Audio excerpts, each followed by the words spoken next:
బిస్మిల్లాహిర్రహమానిర్రహీం. అమిత దయామయుడు అపార కృపాశీలుడైన అల్లాహ్ పేరుతో నేను ప్రారంభిస్తున్నాను. అత్తలాకు మర్రతాని ఫఇమ్సాకుం బిమారూఫిన్ ఔ తస్రీహుం బిఇహ్సాన్ వలా యహిల్లు లకుం అన్ తఅఖుదు మిమ్మా ఆతైతుమూహున్న షైఅన్ ఇల్లా అన్ యఖాఫా అల్లా యుఖీమా హుదూదల్లాహి ఫఇన్ ఖిఫ్తుం అల్లా యుఖీమా హుదూదల్లాహి ఫలా జునాహ అలైహిమా ఫీమా ఇఫ్తదత్ బిహి తిల్క హుదూదుల్లాహి ఫలా తఅతదూహా వమన్ యతఅద్ద హుదూదల్లాహి ఫఉలైక హుముజ్ జాలిమూన్. ఈ విడాకుడు 2 సార్లు మాత్రమే. ఆ తర్వాత ఆమెను ఉత్తమ రీతిలో ఆపుకోవాలి, లేదంటే సజావుగా వదిలిపెట్టాలి. వదిలిపెట్టేటప్పుడు మీరు వారికి ఇచ్చి ఉన్న వాటిలో నుండి దేన్నైనా తిరిగి తీసుకోవడం సమ్మతం కాదు. ఒకవేళ అల్లాహ్ విధించిన హద్దులో కట్టుబడి ఉండలేమన్న భయం వారిరువురికి ఉంటే అది వేరే విషయం. ఆ దంపతులు ఇద్దరు అల్లాహ్ విధించిన హద్దులో కట్టుబడి ఉండలేరన్న భయం మీకు కలిగితే అదే సమయంలో ఆ స్త్రీ తన భర్తకు కొంత నష్టపరిహారం ఇచ్చి హులా రూపంలో వేరు కాదలిస్తే అందులో తప్పు లేదు. ఇవి అల్లాహ్ ఏర్పరిచిన హద్దులు, వాటిని అతిక్రమించకూడదు సుమా. ఎవడు అల్లాహ్ విధించిన ఈ హద్దులను మీరిపోతాడో వాస్తవానికి అలాంటి వారి ఆత్మద్రోహులు. ఫైన్ తల్లహా ఫలా తహిల్లు లహు మిన్ బఅదు హత్తా తన్కిహ జౌజన్ గైరహు ఫైన్ తల్లహా ఫలా జునాహ అలైహిమా అన్ యతరాజఅ ఇన్ జన్నా అన్ యుఖీమా హుదూదల్లాహి వతిల్క హుదూదుల్లాహి యుబయ్యినుహా లికౌమిన్ యఅలమూన్. ఒకవేళ అతను 3వ విడాకులు ఇస్తే అప్పుడు ఆ స్త్రీ వేరొక వ్యక్తికి నిగా చేసుకోనంత వరకు ఇతని కొరకు ధర్మసమ్మతం కాజాలదు.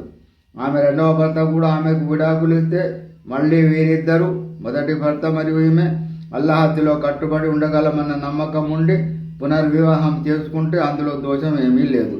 ఇవి అల్లాహ్ నిర్ధారించిన హద్దులు. తెలుసుకోదలిచిన వారికి ఆయన వీటిని స్పష్టపరుస్తున్నాడు.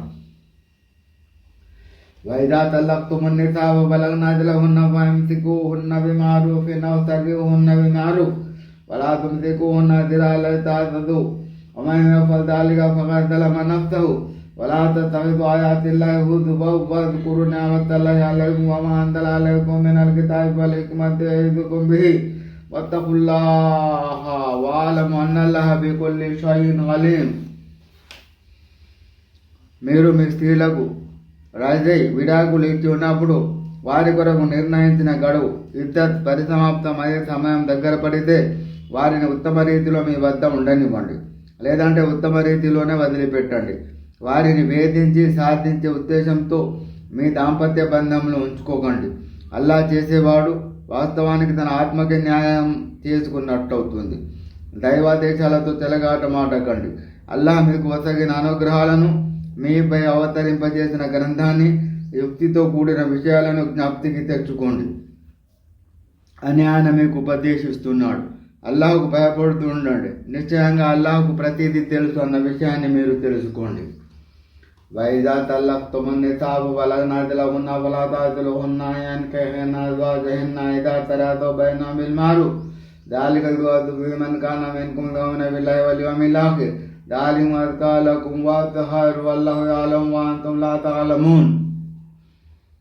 మీరు మీ స్త్రీలకు మొదటిసారి లేక 2వసారి విడాకులు ఇచ్చినప్పుడు వారు తమ గడువు ఇద్దత్ను పూర్తి చేసిన తర్వాత పరస్పర అంగీకారంతో ధర్మబద్ధంగా పునర్వివాహం చేసుకోదలిస్తే మీరు వారికి అడ్డు తగలకండి.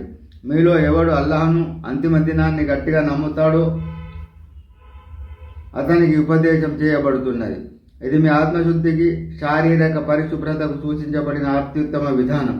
ఇందులోని మేళ్లను గురించి అల్లాహ్కు తెలుసు, మీకు తెలియదు. వల్వాలిదాతు యుర్దిఉన ఔలాదహున్న హౌలైని కామిలైని లిమన్ అరాద అన్ యుతిమ్మ الرضاع వలల్ మౌలూది లహు రిజ్కున్న వకిస్వతుహున్న బిల్ మారూఫ్ లా తుకల్లఫు నఫ్సున్ ఇల్లా వుస్అహా లా తుదర్ర వాలిదతున్ బివలదిహా వలా మౌలూదున్ లహు బివలదిహి వలల్ వారిసి మిస్లు ذلك ఫైన్ అరా ఫిసాలన్ అన్ తరాది మిన్హుమా వతశావరన్ ఫలా జునాహ అలైహిమా وإن أردتم أن تسترضعوا أولادكم فلا جناح عليكم إذا سلمتم ما آتيتم بالمعروف واتقوا الله واعلموا أن الله بما تعملون بصير.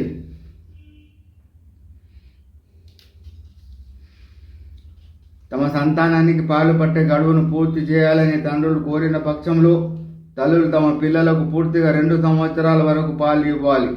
ఈ కాలంలో పిల్లల తల్లులపై పోషణ బాధ్యత ఉంటుంది కాబట్టి వారు తగు రీతిలో వారికి అన్న వస్త్రాలు ఇచ్చి పోషించవలసి ఉంటుంది. ఈ విషయంలో ఎవరిపైనా శక్తికి మించిన భారం మోపబడదు. బిడ్డ మూలంగా తల్లిని బాధించడం కానీ ఈ కారణంగా తండ్రికి నష్టం కలిగించడం కానీ తగదు. ఒకవేళ పిల్లల తండ్రి చనిపోతే వారసులపై పోషణ బాధ్యత ఉంటుంది. ఒకవేళ ఆ తల్లిదండ్రులు ఇద్దరు ఇష్టపూర్వకంగా పరస్పర సంప్రదింపులతో పిల్లవాడికి పాలు విడిపిస్తే అందులో తప్పేమీ లేదు. ఒకవేళ మీరు మీ బిడ్డలకు వేరే స్త్రీ చేత పాలు తాగించాలని నిర్ణయించుకుంటే అందులో కూడా దోషం ఏమీ లేదు.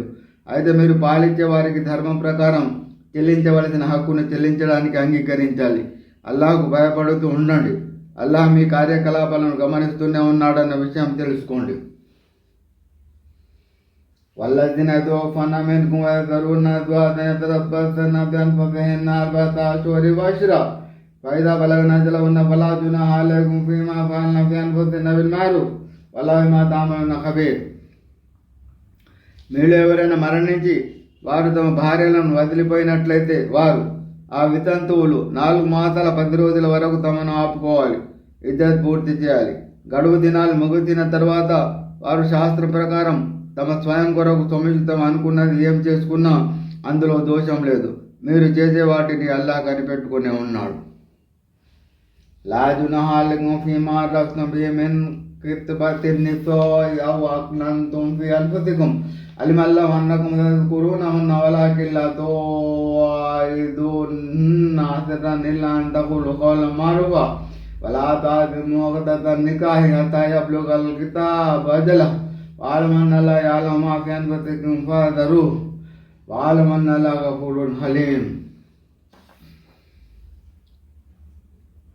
మీరు ఆ స్త్రీలను, వితంతువులను, విడాకులు పొందిన మహిళలను వివాహం ఆడాలన్న విషయాన్ని వారికి సూచనప్రాయంగా తెలిపినా లేక మీ మనసులోనే గోప్యంగా ఉంచినా మీపై ఎలాంటి దోషం లేదు. మీరు వారితో మీ వివాహ విషయం మాట్లాడుతున్న సంగతి అల్లాహుకు ఎలాగూ తెలుసు. కానీ మీరు వారితో లోపాయికారిగా ఒప్పందం చేసుకోకూడదు. ధర్మయుక్తంగా మాట్లాడుకోండి. అయితే గడువు ఇద్దరు ముగిసే వరకు ఎట్టి పరిస్థితుల్లోనూ వివాహ నిశ్చితార్థం జరపకూడదు. మీ అంతర్యాల్లో ఉన్నదంతా అల్లాహకు తెలుసు అని తెలుసుకోండి. కనుక జాగ్రత్త పడండి. నిశ్చయంగా అల్లాహ్ క్షమించేవాడు, సహనగుణం కలవాడు అని తెలుసుకోండి.